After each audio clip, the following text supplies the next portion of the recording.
The last seat on the midnight carriage cost Sonara everything she had. 3 copper coins pressed into a driver's palm. The final remnants of her mother's ring, sold that morning to a pawnbroker who hadn't met her eyes. Everything she owned in the world now fit inside the leather satchel clutched against her chest, and even that felt too heavy as exhaustion clawed at her bones. Carveth Mountain Pass, she told the driver. The village of Ashford, at the base. He'd grunted, gestured toward the last carriage in the line, and turned away before she could ask why his hand trembled. Now, climbing the iron steps in the darkness, Sonara understood. The carriage was wrong. Not broken or damaged, wrong in a way that made her skin prickle and her breath catch. The wood gleamed too dark, nearly black, carved with symbols that seemed to shift when she wasn't looking directly at them. The curtains were drawn tight across every window, blocking even the faint moonlight. And the air inside. The air smelled of pine forests and approaching storms and something untamed. Something that made her heart race for reasons she couldn't name. "I'm sorry," Sonara stammered, already stepping backward. "I've made a mistake. Wrong carriage. I'll just—" The door slammed shut behind her. She spun, grabbing for the handle, but it held fast. Locked, sealed. As if the carriage itself had decided she wasn't leaving. "Sit down." The voice came from the shadows at the far end of the cabin. Female, calm, touched with what might have been amusement. Sonara's eyes adjusted slowly to the darkness. 3 figures sat across from her on the velvet bench. 2 men, their faces obscured by the angle of their hoods, their bodies unnaturally still. And between them, a woman perhaps a few years older than Sonara herself, with silver-white hair that caught the dim light and eyes that gleamed like polished amber. Those eyes were fixed on Sonara with an intensity that made her want to press herself against the locked door. "There's been a misunderstanding." Sonara tried again, fighting to keep her voice steady. "The driver directed me here, but I'm meant for the public coach to Ashford. My brother is ill. I have medicine to collect. I don't have time for—" "Sit. Down." This voice was different. Male. Deep. It resonated through the cabin like distant thunder, and Sonara felt it in her chest, in her bones, in places she didn't have names for. One of the hooded figures had spoken, the larger one. He sat motionless, but she could feel the weight of his attention like a physical force. Her legs folded beneath her without permission. She sat. "Better," the woman said, and smiled. It was not a comforting expression. "Forgive my brother's tone. He forgets his manners when he's—" She paused, tilting her head as if listening to a melody only she could hear. "Surprised." "Your brother," Sonara repeated. Her voice sounded distant to her own ears. The carriage had begun to move, wheels rattling against cobblestones, carrying her somewhere she hadn't agreed to go. "Please, I need to get to Ashford. My brother Corvin, he's only 12. He's dying. If I don't return with the mountain herbs by the new moon, he won't die." The words cut through her panic like a blade. The hooded man had spoken again, and this time, Sonara saw him move. Saw him lean forward into the sliver of moonlight that crept between the curtains. She forgot how to breathe. He was beautiful in the way that storms were beautiful, in the way that wolves were beautiful. Sharp features carved from shadow and moonlight. Dark hair falling across a brow furrowed with what looked almost like pain. His jaw was tight, his hands gripping his knees as if restraining himself from action. But his eyes were the color of winter frost, and they were locked onto her face with an intensity that felt like burning. "Your brother will live," he said, each word seeming to cost him effort. "You have my word." "How could you possibly—" "Theron." The woman's voice carried a warning. She placed one elegant hand on his arm. Slowly. The man, Theron, made a sound low in his throat, caught between growl and groan. His eyes never left Sonara's face, and she watched in frozen fascination as the frost blue began to shimmer, began to shift, began to burn into molten gold. What? Sonara's back hit the carriage wall. What's happening to your eyes? Theron's jaw clenched so hard she heard his teeth grind. He turned his face away sharply, and when he spoke again, his voice was strained to breaking. Lysara, get her away from me. The woman, Lysara, didn't move. Instead, she studied Sonara with that amber gaze, cataloging every detail of her face, her hair, and her trembling hands. Then she smiled again, wider this time, delighted. Oh, I don't think so, brother. Lysara reached across the cabin and caught Sonara's chin with gentle fingers, turning her face toward the meager light. Do you have any idea how long we've been searching? How many false trails? How many disappointments? Lysara. She walked right onto our carriage, Theron. She found us. Lysara's thumb brushed across Sonara's cheek, and the touch sent sparks cascading down her spine. No, I won't be sending her anywhere. Sonara jerked her chin free. I don't know what you're talking about. I don't know who you are. I just want to go home to my brother. Lysara sat back, folding her hands in her lap with the satisfaction of a cat who'd caught a prize. You'll see your brother again, little one, I promise you that. Her amber eyes flickered to Theron, who sat rigid as stone, his face still turned away, his breathing harsh and uneven. But first, there's a truth you should know. What? Sonara whispered. Lysara's smile could have cut glass. You're going to be my brother's mate. The carriage rattled on through the darkness while Sonara's mind refused to process what she'd just heard. Mate. The word hung in the air between them, primitive and absolute, carrying weight that pressed against her chest. She wanted to laugh, to demand they stop this absurd joke and let her go. But Lysara's expression held no trace of humor. And Theron still hadn't looked at her again. His hands had moved from his knees to grip the edge of the seat, and even in the darkness, Sonara could see his knuckles had gone white. A fine tremor ran through his massive frame, as if he was fighting some internal battle with every breath. You're insane, Sonara heard herself say. Both of you. I'm not anyone's mate.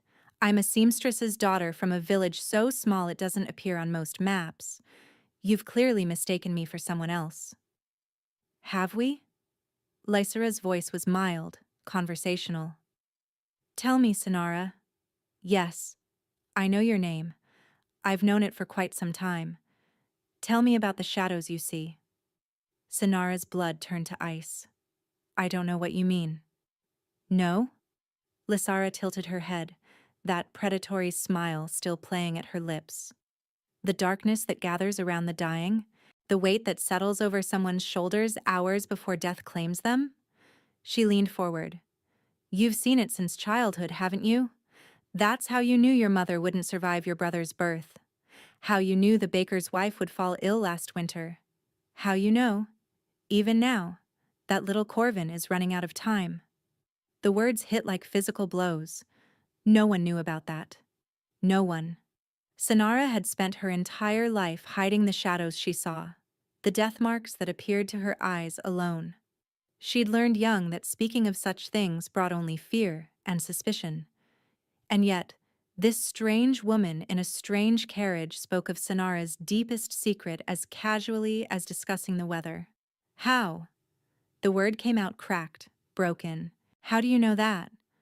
Because I see things too, little one. Lysara's amber eyes glowed faintly in the darkness.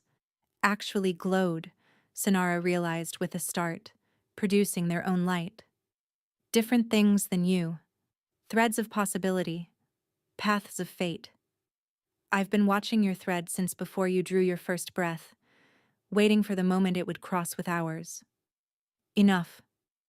Theron's voice cut through the cabin, ragged and desperate. Lysara, you're frightening her. I can smell her fear, and I can't. He broke off, a sound escaping his throat that was more animal than human. I can't stay in this space with her much longer. Not without. He didn't finish the sentence, but his tone made heat bloom unexpectedly in Sonara's chest. The third figure, the other man who had remained silent throughout, spoke for the first time. We're approaching the mountain pass, my king. Shall I signal for a halt? My king. Sonara's gaze snapped to Theron. He was turned away from her still, his profile visible in the dim light, the strong jaw, the aristocratic nose, the tension visible in every line of his body. King. This tortured, trembling man was a king. No. Theron's voice had steadied slightly. We keep moving. The Voss patrols have been ranging further lately. We don't stop until we reach the Valdrin border. Voss. The name sent a genuine spike of fear through Sonara. Lord Merrick Voss and his soldiers had passed through her village 2 months ago, hunting for something. They'd questioned everyone, searched every home, and left 3 buildings burning as a warning. You're hiding from Lord Voss, she said slowly, pieces clicking together in her mind. That's why the black carriage, the symbols, the secrecy. You're the ones he's hunting. Theron finally turned to look at her. His eyes had faded back to that winter blue, but they were no less intense, no less consuming. Yes, he said simply. Why? What did you do? A muscle flexed in his jaw. We existed. That's crime enough for men like Voss. The carriage lurched suddenly, throwing Sonara forward. She would have hit the opposite bench face first if Theron hadn't moved, faster than any human should be able to move, and caught her. His arms wrapped around her, pulling her against his chest to steady her. For one frozen moment they were pressed together, her hands splayed against the hard plane of his torso, his face inches from her own. And then she felt it. The shadow. The mark of dying.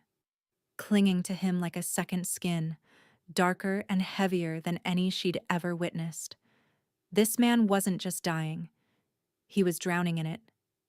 Days, perhaps. A week at most. Death had already begun to claim him. You're dying, she breathed. Theron went rigid beneath her touch. His eyes searched her face and something flickered there. Surprise, then understanding, then a bone-deep resignation that made her heart clench. Yes, he said quietly. I am.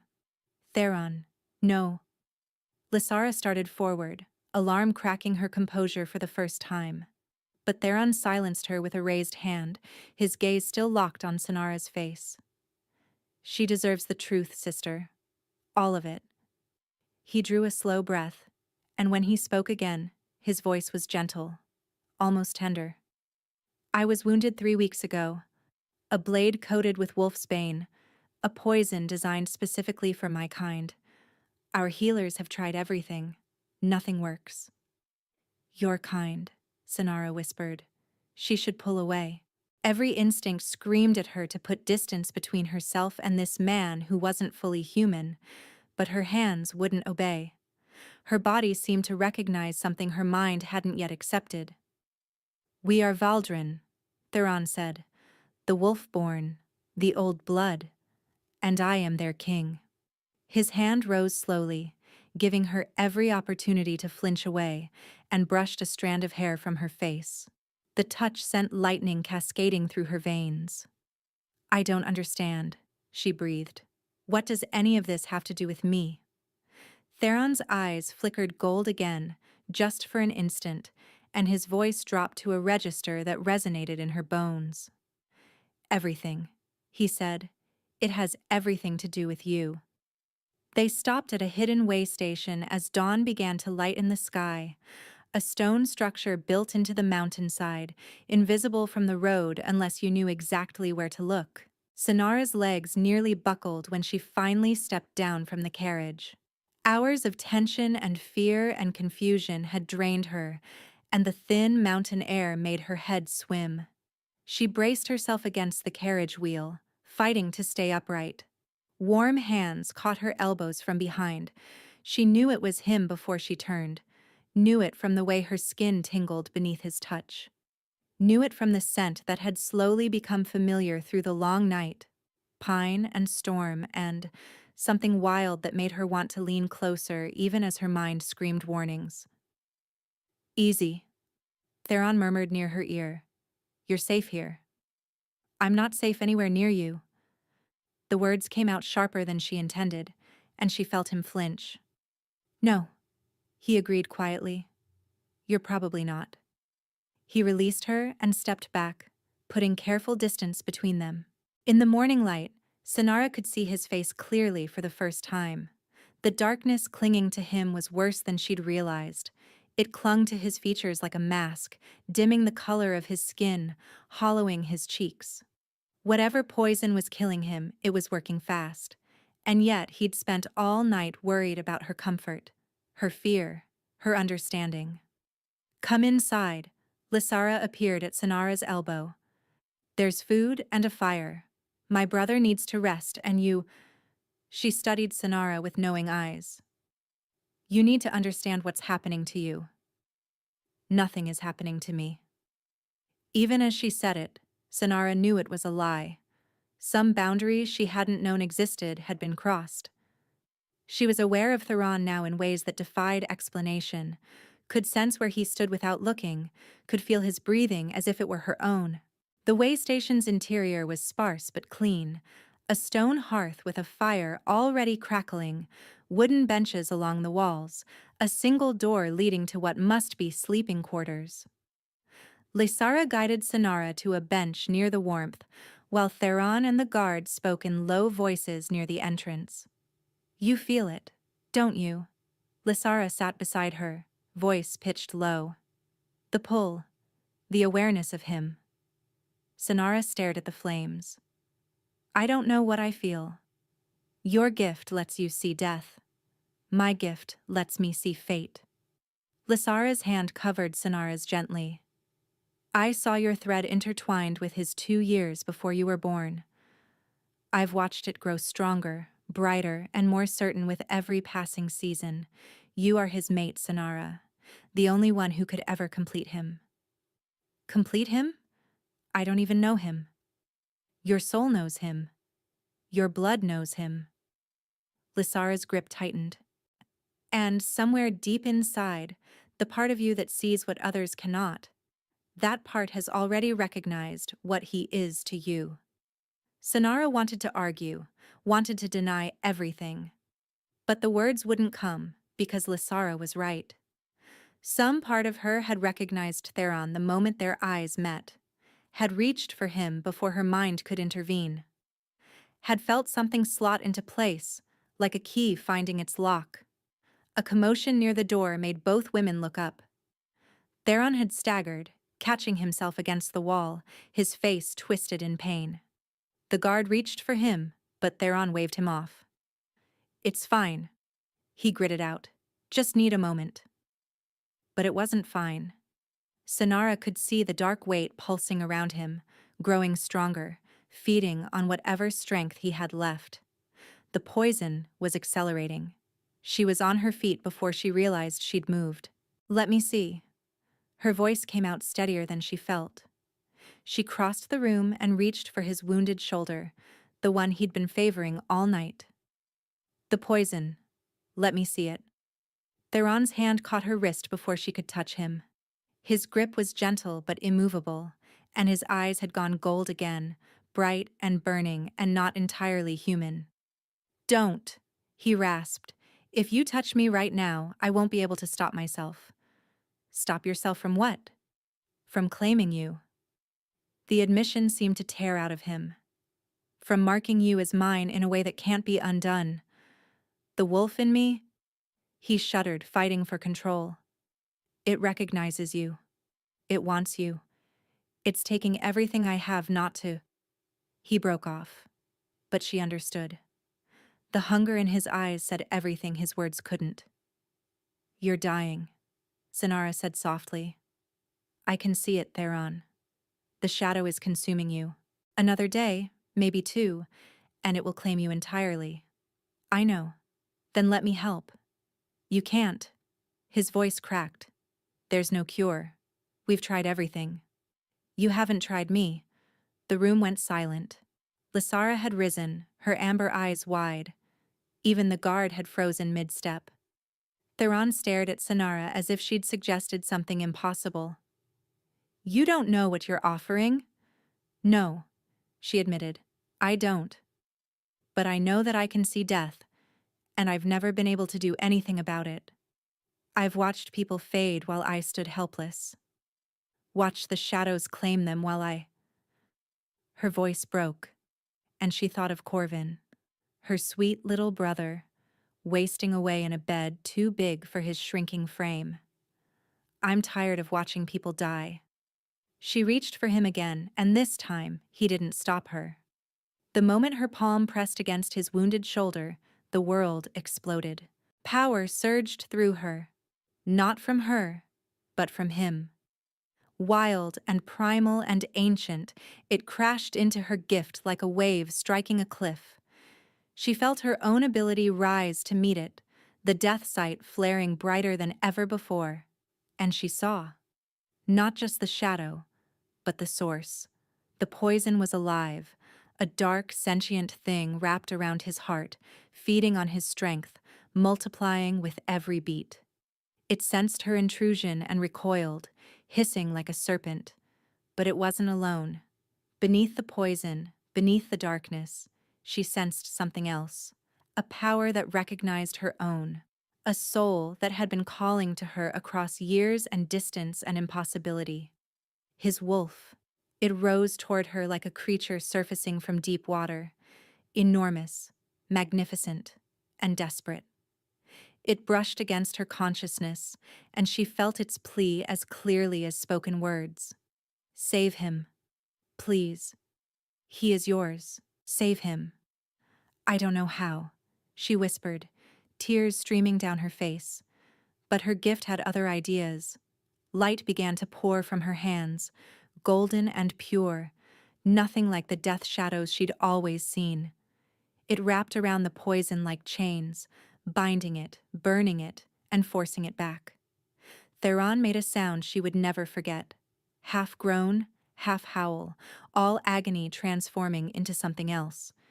His hands found her waist, pulling her closer, his face buried in her neck, and then his teeth pierced her throat. Pain exploded through her, sharp, shocking, immediate. She tried to cry out, but the sound dissolved as the pain transformed. Heat replaced the hurt. Pleasure replaced the fear.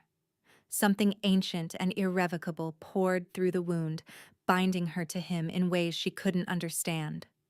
She felt his mind crash into hers, felt centuries of loneliness, years of searching, the desperate hope he'd tried to kill when hope only brought more pain, and beneath it all, a love so fierce and immediate that it stole her breath. Mine. His consciousness growled against hers. Finally.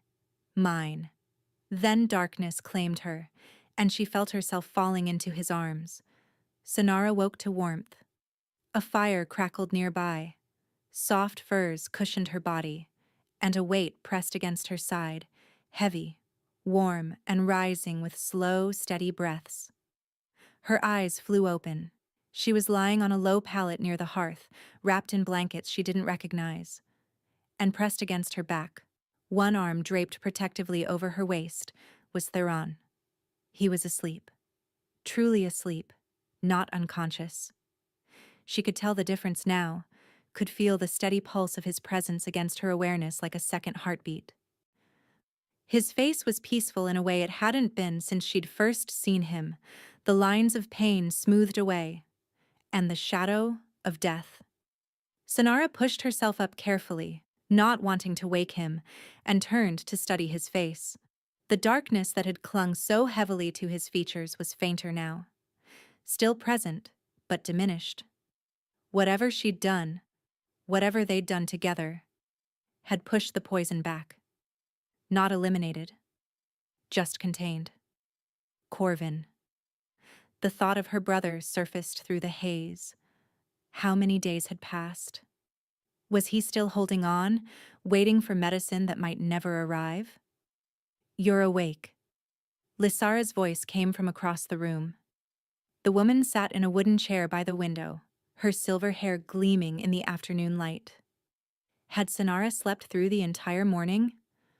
How long? She asked, her voice rough. 6 hours. Lysara rose and moved closer, her amber eyes studying Sonara with open curiosity. You've been unconscious since the claiming. The claiming. The word sent a jolt through Sonara's body, and she raised a hand to her throat. She expected to find torn flesh, dried blood, the evidence of teeth-breaking skin. Instead, her fingers found smooth skin. Tender, yes. Sensitive in a way that made her shiver. But whole. Healed. Just as the wound should have been impossible. What happened to me? She whispered. Lysara knelt beside the pallet, her expression unusually gentle. You saved him. Whatever power you carry, it met his, and pushed back the poison. The healers are saying it's a miracle. The corruption has retreated almost to the original wound. He was days from death, and now he has months. Perhaps more. Months. Not a cure then. Just a reprieve. But I didn't. I don't know what I did. The light that came from my hands, that's never happened before. I only see death. I can't heal. I've never been able to. You couldn't heal before? Lysara interrupted. Before you touched your mate. Before your powers combined. She reached out and brushed a strand of hair from Sonara's face, the same gesture Theron had made in the carriage. He's a wolf-born king, Sonara. His power is ancient and vast. And you are a death seer, one of the rarest gifts in any world. Alone, you could only witness. Together, she smiled. Together, you might be able to change what you see. Movement behind Sonara made her turn. Theron was awake, those winter blue eyes open and fixed on her face. The intensity hadn't diminished. If anything, it had grown stronger. But there was something else there now. Something vulnerable. How do you feel? His voice was rough with sleep. I should be asking you that. She couldn't quite meet his eyes. You're the one who was dying. I was. He pushed himself up slowly, and she noticed that his movements were stronger now. More fluid. You gave me time I didn't have. Time I didn't deserve. I didn't do anything. Not intentionally. You stayed. He reached for her hand, and she let him take it. When you realized what I was, when you understood the danger, you stayed anyway. You tried to help me. His thumb traced circles across her knuckles, and she felt each touch echo through her entire body. No one has ever... He didn't finish, but she understood. The loneliness she'd felt crashing through their connection hadn't been exaggerated. This man, this king, had carried the weight of his people and his death in solitude for longer than she wanted to imagine. The bite, she said quietly. Lysara called it a claiming. What does that mean? Theron's jaw tightened. It means I've bound you to me in a way I had no right to. The wolf. When you touched me, when your power met mine, I lost control. I'm sorry. I never wanted to take your choice away. Did you? Sonara turned to face him fully. Take my choice, I mean? He frowned. The claiming mark is permanent. It can't be undone. That's not what I asked. She held his gaze, searching for something she couldn't name. Did you force this? Or did I walk into it? Lysara stood quietly and moved toward the door, giving them privacy. Sonara barely noticed. You walked into it, Theron said finally. But you didn't understand what... I understood enough. Sonara touched her throat again, feeling the sensitivity where his teeth had marked her. I understood that you were dying and I could help. That's all I needed to know. Something shifted in his expression. The vulnerability cracked open into wonder. You're not afraid of me. I'm terrified of you, she admitted. But I'm also... She trailed off, unable to find words for the pull she felt, the rightness. The sense that she'd stumbled onto something she'd been searching for her entire life without knowing it. Also what? He asked softly. Before she could answer, the door burst open. The guard from the carriage stood in the entrance, his face ashen. My king. Riders approaching. Flying the Voss banner. All the warmth drained from the room. Theron was on his feet instantly, the weakness of illness replaced by coiled readiness. How many? 30, at least. They're not searching. They're heading directly here. Lysara reappeared in the doorway, her amber eyes flickering with that otherworldly light. Someone told them, she said grimly. They know exactly where we are. Theron's hand found Sonara's shoulder, drawing her close behind him. His body had gone rigid, and when he spoke, his voice carried the authority of command. Gather, everyone. We move in 5 minutes. His grip tightened on Sonara. I won't let them touch you. But even as he said it, Sonara felt something stir in her chest. Something that had been sleeping before that moment in the carriage, before the bite. Something that was beginning to wake up. They ran. Not on foot. Sonara would never have survived that. Theron swept her into his arms before she could protest, and then they were moving through the way station's back passages, through a tunnel carved into the mountain itself, emerging into a forest so dense the afternoon sun barely penetrated. Don't look back, Theron commanded, his arms tightening around her. Whatever you hear, don't look. She heard plenty, shouts echoing from the way station behind them, the clash of steel, a scream that cut off too quickly. And beneath it all, a sound that made her blood sing and her skin prickle, howling. Dozens of voices raised in a chorus that was somehow beautiful and terrifying in equal measure. Wolves. His wolves. Fighting to give them time to escape. Your people, Sonara's breath caught. They're dying for us. They're fighting for their king. Theron's jaw was set, his eyes fixed on the path ahead. And for his mate. The word hit her like a physical blow. Mate. He meant her. Despite everything, despite the chaos surrounding them, warmth spread through her chest. They ran until Sonara's ears rang with the silence of distance. Until the sounds of battle faded to nothing. Until Theron finally slowed at the edge of a ravine, his breathing barely elevated despite the miles they'd covered. Here, Lysara said, pointing to a narrow crevice in the rock face. The sanctuary caves. Voss doesn't know about these. Theron set Sonara down gently, his hands lingering at her waist. In the dappled forest light, she could see his face clearly, the strain around his eyes, the tension in his shoulders. The mark of dying had grown darker again during their flight. Whatever reprieve her power had given him, the exertion was costing him. You're hurting, she said. I'm fine. You're lying. She reached for his face before she could stop herself, her palm pressing against his cheek. The connection sparked between them instantly, that electric awareness that had been building since the claiming. I can feel it now. Your pain. It's like it's my own. Theron closed his eyes, leaning into her touch. The bond, he murmured. It grows stronger. Soon you'll feel everything I feel. Is that normal? Nothing about this is normal. He opened his eyes, and the vulnerability there stole her breath. The claiming should have killed you, Sonara. Humans don't survive the bite. They never have. But you? His voice roughened. You're still here. Still breathing. Still looking at me like I'm not the monster who attacked you. You didn't attack me. You were dying, and your wolf?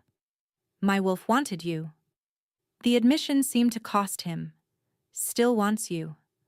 Every moment I'm near you, it takes everything I have not to complete what I started. Not to mark you so thoroughly that every wolf in existence would know you're mine. Heat flooded Sonara's cheeks. And would that be so terrible? The question surprised them both. Theron went still, searching her face. You don't know what you're asking. Then tell me. Before he could answer, Lysara's sharp voice cut through the moment. Theron, we have a problem. They turned to find Lysara staring at her own palm, where a small cut had appeared, blood welling from skin that had been whole moments before. What is that? Sonara asked. A message. Lysara's face had gone bloodless. From the pack. Voss didn't just attack the way station. He's found the main encampment. He's holding our people hostage. Her amber eyes lifted to meet Theron's. He's demanding you surrender yourself in exchange for their lives. The silence that followed was devastating. Sonara watched Theron's expression shift. From shock to fury to something that looked horribly like acceptance. His people. His responsibility. His burden to bear. No, she heard herself say. Theron, no, you can't. I have to. His voice was quiet, resolved. 300 lives, Sonara. Families. Children. I won't let them die for me. So you'll just let him kill you instead? I'll buy time. He turned to Lysara. Take her to the northern sanctuary. The elders there can protect her until... Until what?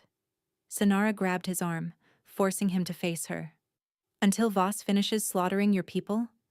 Until the poison takes what's left of you? Tears burned in her eyes. You promised my brother would live. You gave me your word. How can you keep that promise if you're dead? Something cracked in Theron's expression. He pulled her against him suddenly, one hand cradling the back of her head, the other pressed flat against her spine. She felt his lips brush her hair, felt the shudder that ran through his massive frame. I will come back to you, he said against her ear. Nothing in this world or any other will keep me from you.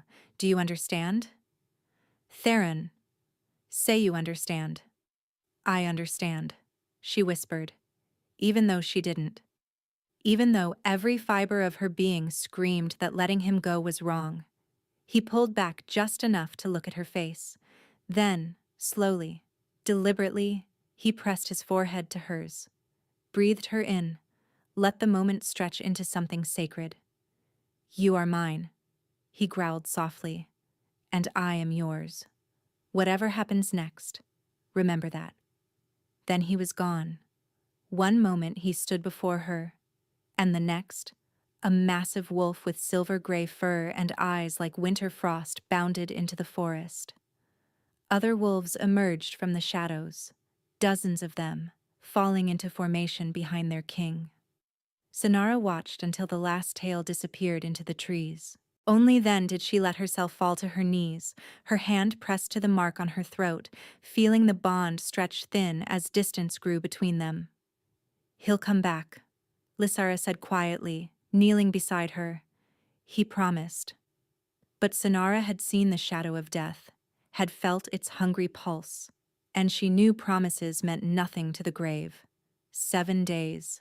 7 days of hiding in the northern sanctuary, a network of caves so deep in the mountains that sunlight never reached them. 7 days of pacing stone corridors and questioning every messenger who arrived. 7 days of Lysara's careful reassurances that grew less convincing with each passing hour. 7 days of silence from Theron. The bond told Sonara he was alive. She could feel him distantly, a faint pulse at the edge of her consciousness, like a heartbeat heard through walls. But the connection kept flickering, growing weaker, and then surging back with desperate intensity before fading again. Something was wrong. Something beyond the poison, beyond the capture, beyond anything Lysara would admit. And Sonara's body was changing. It started small. Sounds that should have been inaudible became sharp and clear. Whispered conversations 3 chambers away, the skittering of mice in distant tunnels, the heartbeats of everyone around her. Then her sense of smell sharpened until she could identify each person in the sanctuary by scent alone. Then came the dreams. Every night, without fail, Theron came to her. He would appear in her chamber as if he'd walked through walls, his frost-colored eyes burning with that now familiar gold. He would kneel beside her bed and take her hand, pressing desperate kisses to her palm, her wrist, the inside of her elbow. "My heart," he would whisper, and she would feel the words echo through the bond. "My soul, hold on for me, just a little longer." "Where are you?" she would ask. "What's happening to you?" But he never answered that. He would simply gather her against him, bury his face in her neck, right where his mark branded her skin, and breathe her in like she was the only air he needed. "You're so strong," he murmured against her throat, "stronger than you know. When the time comes, don't fight it. Let yourself become what you were always meant to be." "What does that mean?" "You'll understand soon." His arms tightened. "I'm sorry I can't be there when it happens. I'm sorry for all of it." And then she would wake, alone on her pallet, his scent still clinging to her skin. "They're real," she told Lysara on the 5th morning. "The dreams. He's actually there, isn't he? Some part of him." Lysara wouldn't meet her eyes. The bond allows certain connections, especially between mates who haven't completed the claiming. "What aren't you telling me?" Silence. "Lysara." Sinara grabbed the other woman's arm. "What aren't you telling me?" The seer's composure finally cracked. "The poison is accelerating. Whatever reprieve your power gave him, Voss found a way to reverse it. He's been—" She stopped, swallowing hard. "He's been torturing Theron. Using the wolf's bane to weaken him, then letting him heal just enough to start again."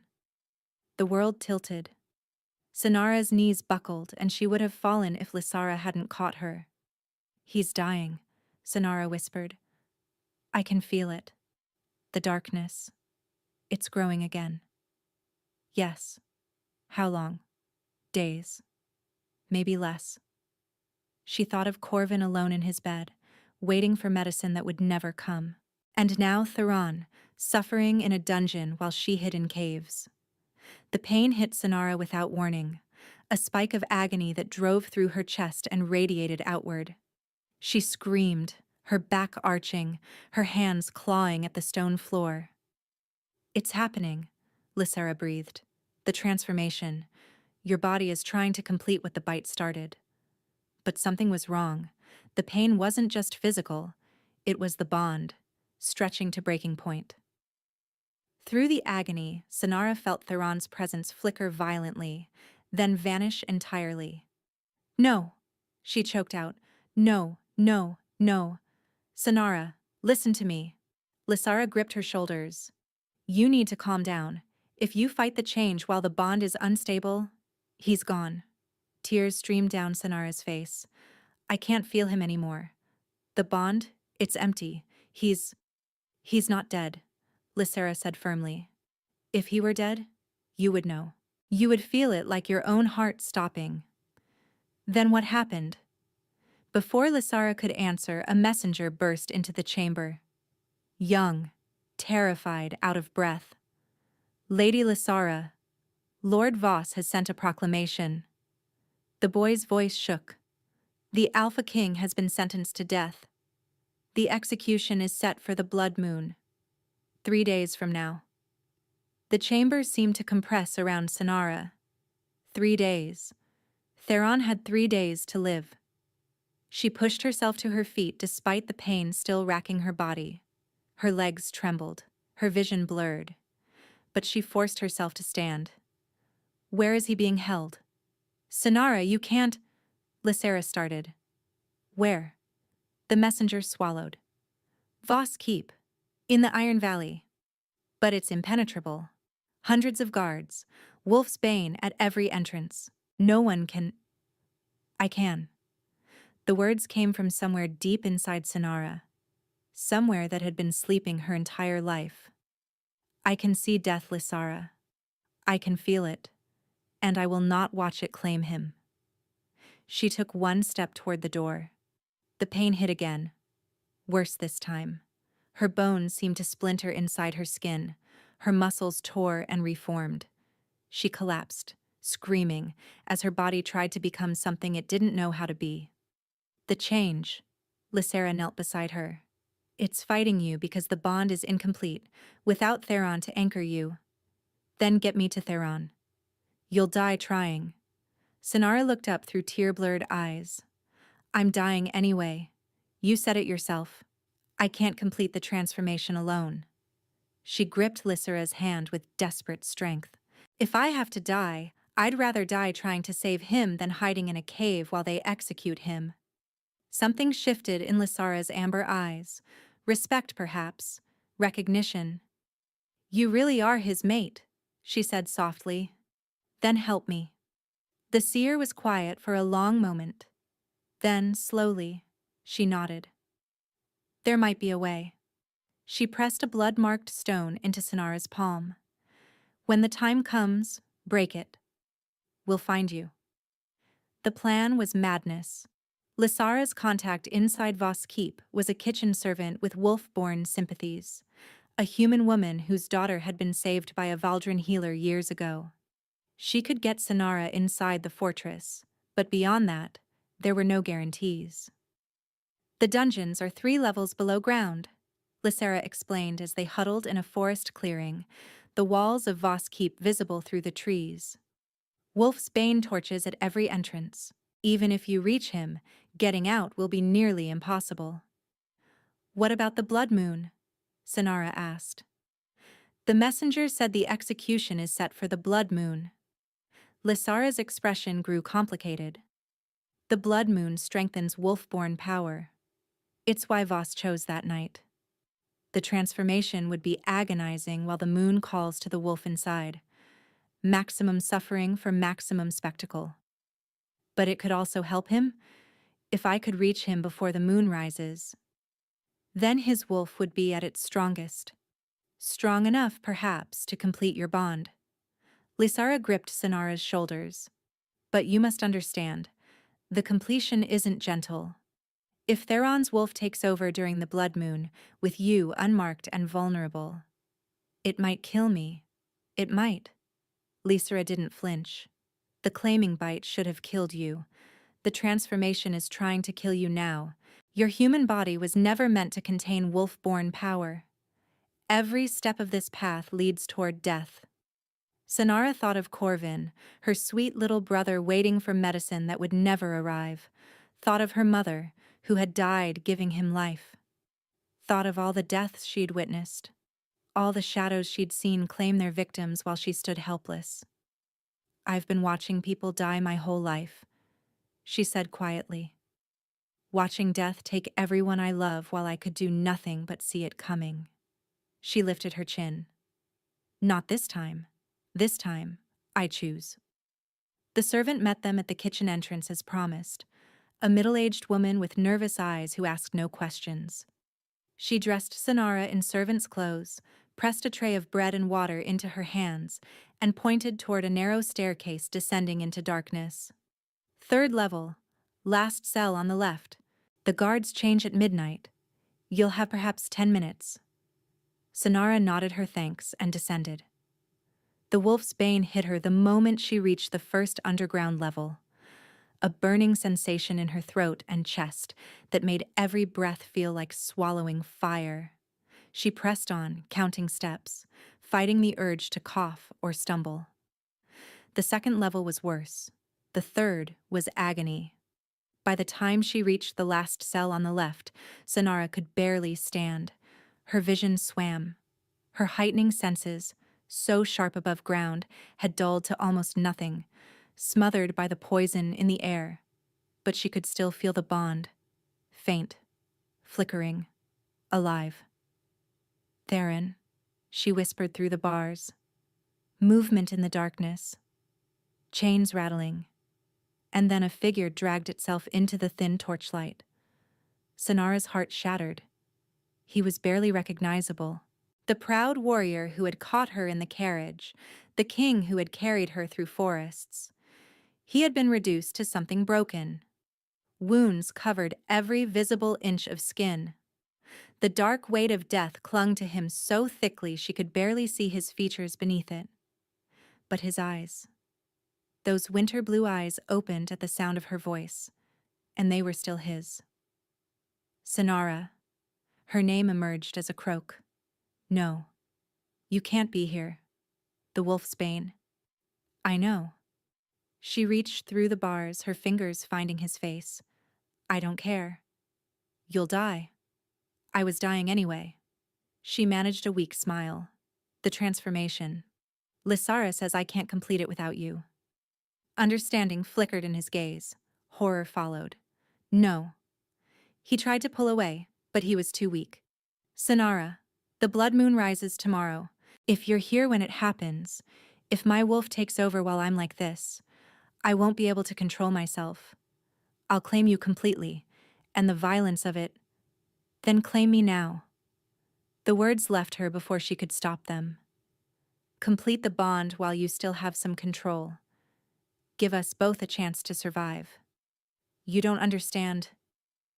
I understand everything. Tears spilled down her cheeks. I understand that I love you. That I've loved you since you looked at me in that carriage like I was something precious instead of something ordinary. That I would rather die in your arms than live 100 years without you. Theron stared at her. The chains rattled as he reached for her, his ruined hand cupping her cheek through the bars. Say it again, he whispered. I love you. A sound escaped him, half sob, half growl. I've waited centuries for someone to say those words. Convinced myself I'd never hear them. His thumb brushed away her tears. And now you're here, in this hell, telling me you love me while poison burns in your lungs and death stalks both our shadows. Pretty terrible timing, she admitted. Something like laughter rumbled in his chest. Terrible, he agreed. Above them, a bell began to toll. Midnight. The guards would be returning soon. The keys, Theron said urgently. There's a guard room at the end of the corridor. Second drawer. Sonara, if you can... Footsteps echoed on the stairs. Too late. Torchlight flooded the corridor, and a voice Sonara had hoped never to hear again cut through the darkness. Well, well. The Death Seer herself, delivered right to my doorstep. Lord Merrick Voss stepped into view, and his smile made her blood freeze. I was wondering when you'd come, he said pleasantly. I've been expecting you. Voss circled Sonara like a predator savoring its prey. Do you know how long I've hunted your kind? He gestured at Theron's broken form. The Wolfborn are difficult to kill, resilient, irritatingly loyal to each other. But you... His colorless eyes gleamed. You're something different entirely. A Death Seer. I've read about your kind in ancient texts, so rare that most believe you're myth. What do you want? Sonara's voice came out steadier than she felt. What I've always wanted. The complete eradication of the Wolfborn plague. Voss stopped before her, close enough that she could smell the wolf's bane on his clothes. But your gift offers something even better. You see death before it arrives. Imagine what I could do with that power at my command.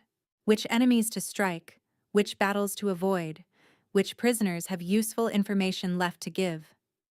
I'll never help you. No? Voss glanced at Theron. What if I offered his life in exchange? Spare the Wolf King and you serve me. Refuse, and I execute him at dawn. Slowly, publicly, with every member of his precious pack forced to watch. Sonara's heart cracked. She looked at Theron, at the chains binding him, at the shadow of death that had grown so dark she could barely see the man beneath. Don't, Theron rasped. Sonara, don't you dare. Let me die. Promise me. I promise nothing. She turned back to Voss. You want my gift? Fine. But I have conditions. Voss's eyebrows rose. You're negotiating? I'm surviving. That's what I've always done. Sonara lifted her chin. Release him first. Let me see him walk free. Then I'll serve you. You think me a fool? I think you're a man who wants something badly enough to consider the offer. She held his gaze. My gift doesn't work well under duress. Fear clouds the visions. If you want accuracy, you need me willing. And I'll never be willing while he's in chains. Voss studied her for a long moment. Behind him, guards shifted nervously.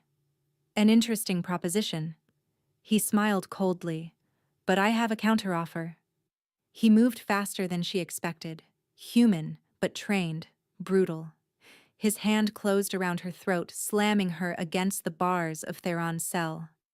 I don't need you willing, Voss hissed. I just need you alive. Theron's roar shook the dungeon.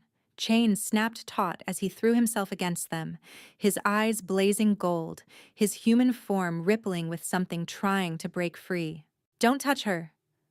The words were barely recognizable, more growl than speech.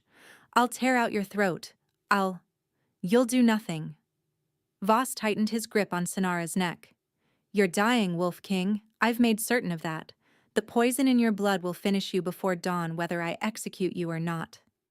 Sonara's vision darkened at the edges. The wolf's bane in the air burned her lungs. Voss's fingers crushed her windpipe, and something inside her finally snapped. Not broke. Snapped. Like a chain pulled too tight. Like a door held shut too long. The power she'd used to push back Theron's poison, the golden light that had poured from her hands, it rose again. But this time, it didn't come gently. It erupted from her skin like wildfire, blasting Voss backward, sending guards sprawling, filling the dungeon with brilliance that burned away shadows. Sonara collapsed to her knees, sucking in air. Her body was on fire. Her bones were reshaping. The transformation she'd been fighting for days, the wolf-born power that had been trying to claim her. It wasn't asking permission anymore. Sonara! Theron's voice cut through the agony. Don't fight it. Let it happen. She tried to respond, but only a howl emerged. The pain was beyond anything she'd ever imagined. Her spine curved, elongated. Her hands became paws.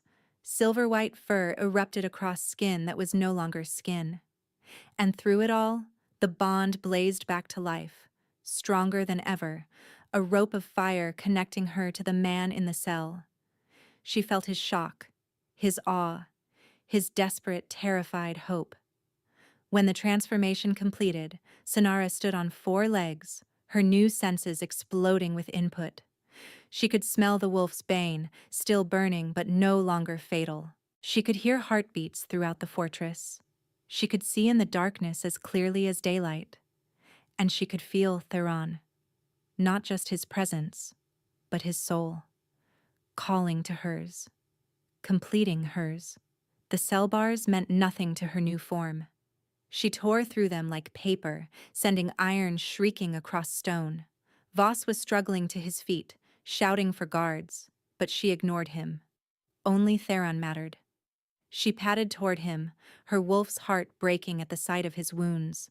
The chains that bound him were thick, heavy, designed to hold something far stronger than a weakened prisoner. But she wasn't weak. Not anymore. Sonara seized the chains in her jaws and pulled. Metal screamed, links shattered. And Theron slumped forward, free for the first time in days. Sonara. His voice was wonder and tears. He reached for her with trembling hands, burying his fingers in her silver-white fur. You're beautiful. A crossbow bolt sliced past her ear. Guards were flooding the corridor. Voss had recovered, his face twisted with fury, a silver blade gleaming in his hand. Kill them both, he screamed. Kill them now! Theron tried to rise, but his body failed him. The poison had taken too much. Even with the chains gone, he couldn't stand. But Sonara could. She placed herself between Theron and the advancing guards, a growl building in her chest that resonated through the stone walls. The sound wasn't just noise. It was power. Wolf-born authority that made human soldiers hesitate. You can't stop them all, Voss snarled, pushing through his men. You're one wolf. One pathetic, newly turned... Sonara's hand found the blood-marked stone in her pocket. She crushed it without hesitation. The dungeon wall exploded inward. Wolves poured through the breach, Dozens of them, gray and black and russet, their eyes gleaming gold in the darkness. At their head ran Lysara in wolf form, her silver fur unmistakable. The pack had come. What followed was chaos. Wolves and soldiers clashing in the narrow corridors, screams and howls echoing off stone. Sonara grabbed Theron's tattered shirt in her jaws and dragged him toward the breach, toward freedom, toward the blood moon now rising above the mountains. They emerged into cold night air, and Sonara felt the moon's power wash over her like a tide.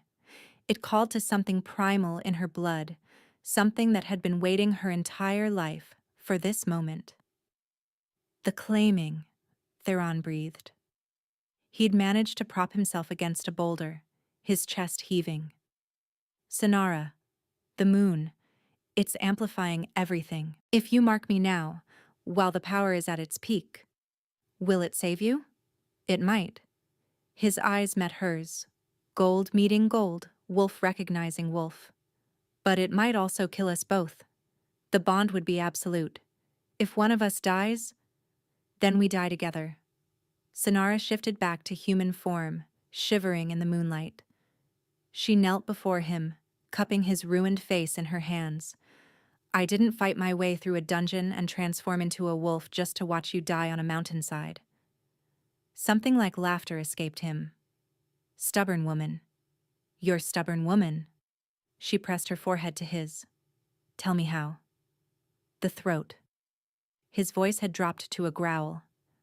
Bite where the pulse beats strongest. Claim me as I claimed you.